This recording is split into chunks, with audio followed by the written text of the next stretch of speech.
The Scarlet and Violet era is absolutely booming right now, so I thought it would be a good time to go back and see what the most expensive cards are from each and every set. So come back with me and look at the top 3 most expensive cards from every Scarlet and Violet set, all the way back to base set. Okay, let's dive straight into this then. So as you can see, top 3 most expensive cards from every Scarlet and Violet set. I've kind of laid it out like this because I would quite like to do it with like all the generations. I feel like it would be quite a fun idea. So if you want to obviously comment down below if you think that is a good idea, if you're interested in that or anything like that. But for today, let's dive straight in.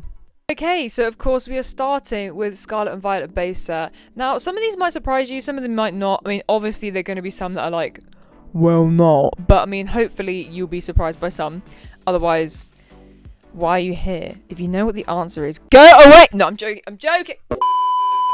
Also, yes, we are going to casually completely ignore what I just did. From my last video, obviously, I used price charting on my last video, and there were so many things wrong with that, very clearly. I got many comments, many messages about how wrong some of those things were. So I've gone back to just using TCG Player. So yes, everything is going to be in dollars. I'm very sorry. Anyways, let's go on to bronze. So we have the Drowsy card. Do you know what? I didn't know this was a thing, and now I really want it. I really want this card now. I had no idea this was a thing, so I really want it. Coming in at $31 though, $31.16. And then the silver medal, we have the Miriam. I thought this was first, I can't lie. We're at $34. So this used to be really high. This used to be a really, really high one. Coming in at first place, we have the Gardevoir for $50. So there you go, big boy. This is all raw, by the way. No grading, nothing. These are all raw prices.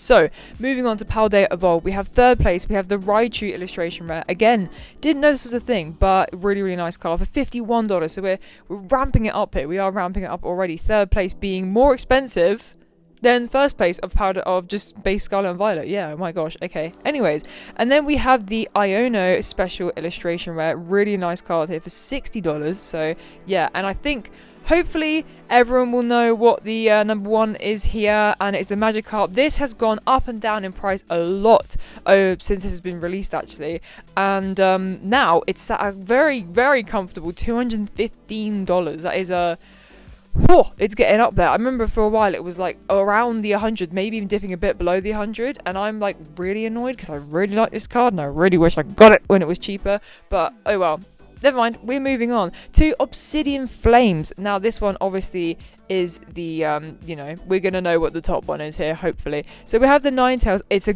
gorgeous card, like the fairy tale vibes. It just gives, it's giving fairy tale. It honestly, it is, that was so cringy. Yeah, it's giving fairy tale. I'm going to stick with the bit now because I've said it. But it's really nice at $22, so not too bad. I think I have this. I don't know if I have. I think I might have it in Japanese. I'm not 100% sure. But anyways, moving on. Second place, we have the gold full art Charizard for $25. Not too bad. And then of course, in first place, we have the special illustration Charizard for $87 raw, which is, you know what, for a Charizard, it's expensive, but you could get a lot more for, well, you can get, well, you can't get a lot more for your, no, you can pay a lot more to get another Charizard. I don't know what I'm trying to say. And then comes along 151. And I think I'd like you all to do a prediction here, because if you get this wrong, stupid. Because I'm sorry. Okay, right. To be fair, the order of them, I actually thought third and second were the other way around. So yeah, but to be fair, look at the prices. Bear with. I'm just gonna do it. Anyways, third place is the Blastoise, which comes in at $77.28.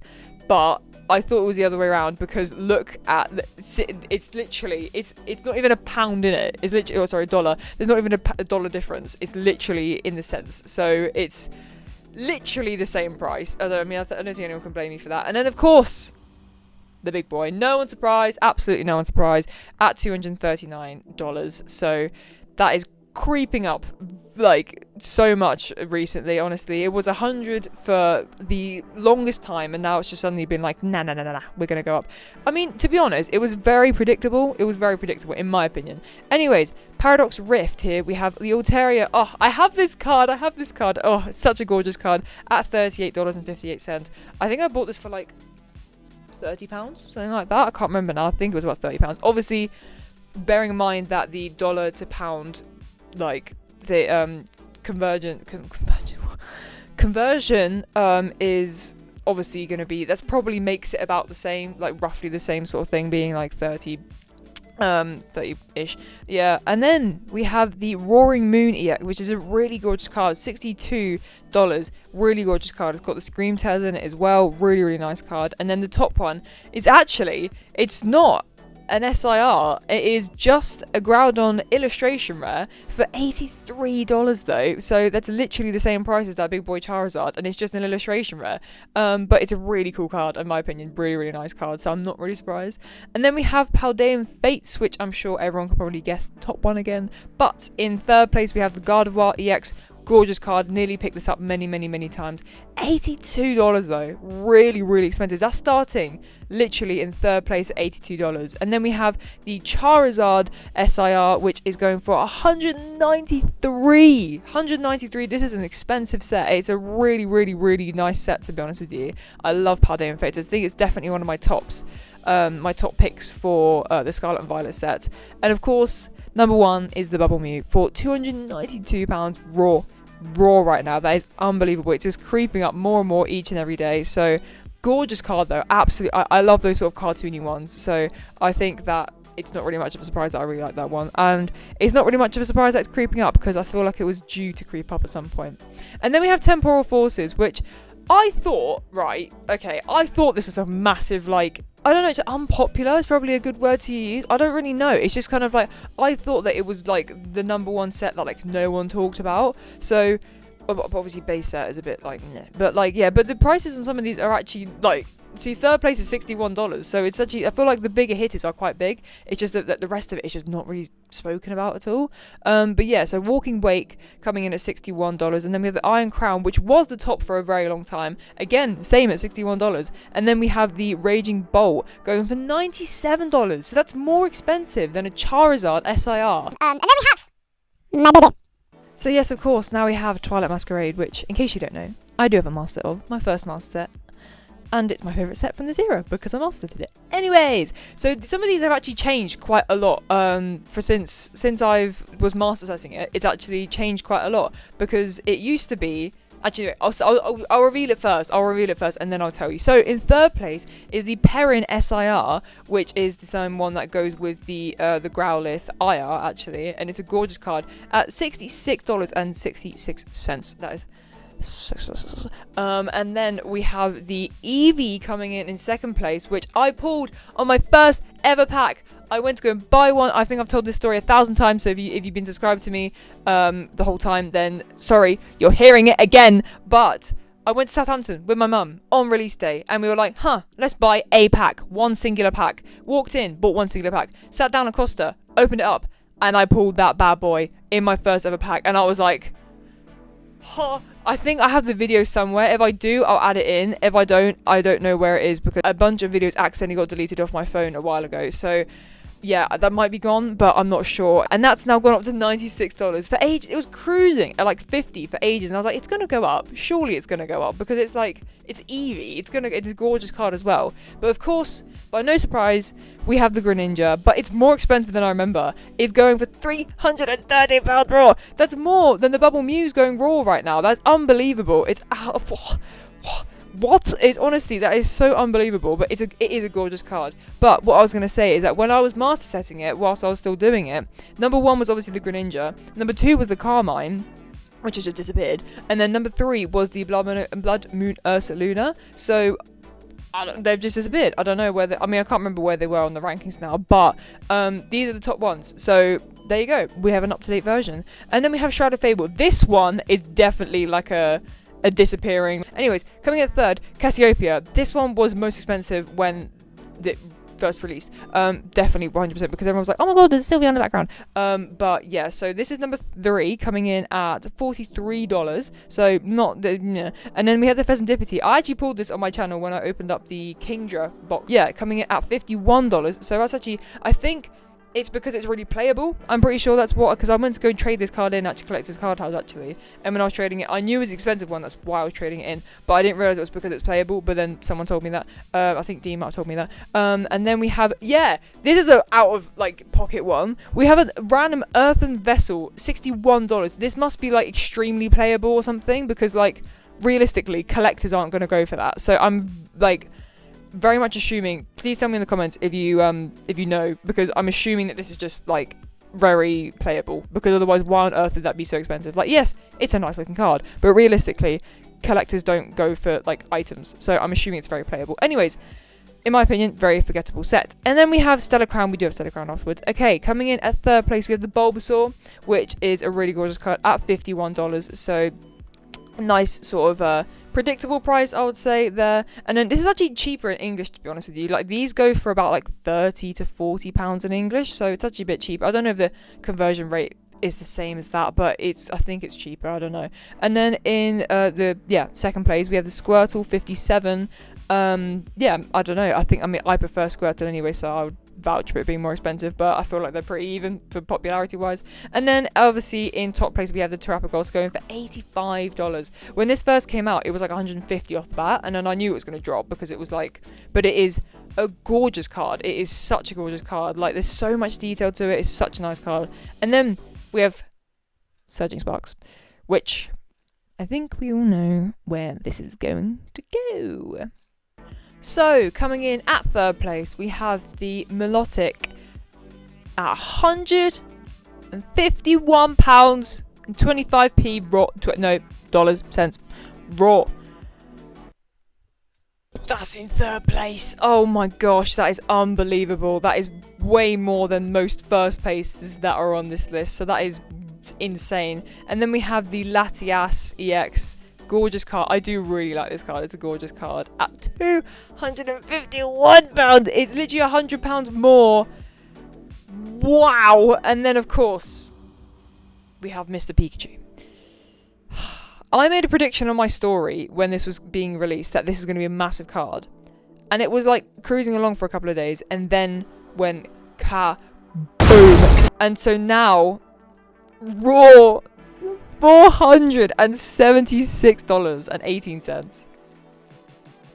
What the hell? Are we surprised? It's a Pikachu. It's an SIR. No. Okay. Anyways, and then we're coming on to the final set here. Now, I do just want to take a moment to say that obviously I'm recording this on Prismatic Evolution's release weekend, so the prices on this will be very, very high because I was doing it because I think it will be quite fun to see what it's like and look back on it. So they won't stay this high, but I'm telling you, this is raw. This is TCG player telling me what they are raw. So it's quite depressing. It really is. But let's have a look, shall we? So in third place, we have my Leafeon, which I so want this card. I so want this card. Oh my gosh, coming in at $460 for the raw card in third place. That is unbelievable. Unbelievable. In second place, we have the Sylveon, which is not really a surprise, at $692. Oh my gosh, that is unbelievable. Okay. And then, this is release weekend. Raw. I repeat, raw. $1,518.75. I'm sorry. What the heck? Oh, sorry, I had to get that out of my system there. There you go. That is it. Okay, and now we have a little bit of like a fun fact sort of time. So it's just basically going over like the different things here. So together, if you were to buy every single one of the most expensive cards, you'd be spending 6.3k. And bearing in mind the Moonbreon is literally 1.5k, that's where most of your money will be going. So that's all of it together. And then if you wanted to go with the cheapest set to get the most expensive cards, you would be buying Obsidian Flames for $134.62 together. Like all the most expensive 3 cards together, which I personally find very surprising because it's a Charizard set, which is like, how out of every one of these is that literally the cheapest one? I have I don't know. That's why sometimes you really can't explain the market. But yeah, that's the cheapest one. And then of course, if you're going for the most expensive set, we know exactly what that's going to be, but it would be Prismatic Evolutions, and you'd be spending 2.6k. And finally, I thought I'd do like a little fun segment at the end of all these, because I'd like to do more of them, like I said, of like the Sword and Shield ones and everything before that as well, where I do how expensive is my taste. So basically, I've tried to pick my 3 favourite cards of ones I don't already own myself, because there is a few on here that I do actually already own myself, to basically see how expensive my taste is on whether, if I were to buy them. So coming in at number 3, we have the Gardevoir. I just think it's such a gorgeous card, honestly. It's such a gorgeous card. I would love to have it at some point. And then number 2, we have the Pikachu. I know, it's such a basic pick, but realistically, it is a gorgeous card. You can't tell me otherwise. Shush. And then, of course, coming in at number 1, I don't think anybody is surprised at this one, we have the Leafeon, because I've been banging on about this card, I've been banging on about Leafeon, and, yeah, gorgeous card, absolutely obsessed with it. So, yeah, it's not looking good, bruv. It's looking pretty expensive on this set, I can't lie. I feel like with other ones it won't be this bad, but, like, man, 1k to buy 3 raw cards is not looking good. And there we have it, guys. Those are the most expensive cards from every single Scarlet and Violet set that has come out to date. Obviously there are more coming, so if you would like to see a follow-up video of this, then let me know in the comments down below, whether I do it in like a year's time or whatever, a few months time. Let me know if you want to see more, because obviously the market constantly changes as well. Like I said, on a few sets that I actually know off the top of my head, I know how much it changes. So if you'd like to see like updates on it as well, like a regular sort of update, like every few months, then of course let me know in the comments down below as well, because I'd be really interested to see if you would like to see that as well. Like I said, I am planning on doing more of them on like Sword and Shield, X and Y, all, you know, all of that. Sun and Moon, I just skipped Sun and Moon, you know what I mean. I'm planning on doing some more of them as well. So of course let me know if you're interested in that as well, because I mean, I don't want to do things you guys are not interested in, but at the same time, it is also very fun. So hopefully you guys do find it interesting as well. But make sure for now to like, subscribe, share around, all that good stuff. There's plenty more content coming. And yeah, thank you for watching, and I'll see you in the next one. Bye!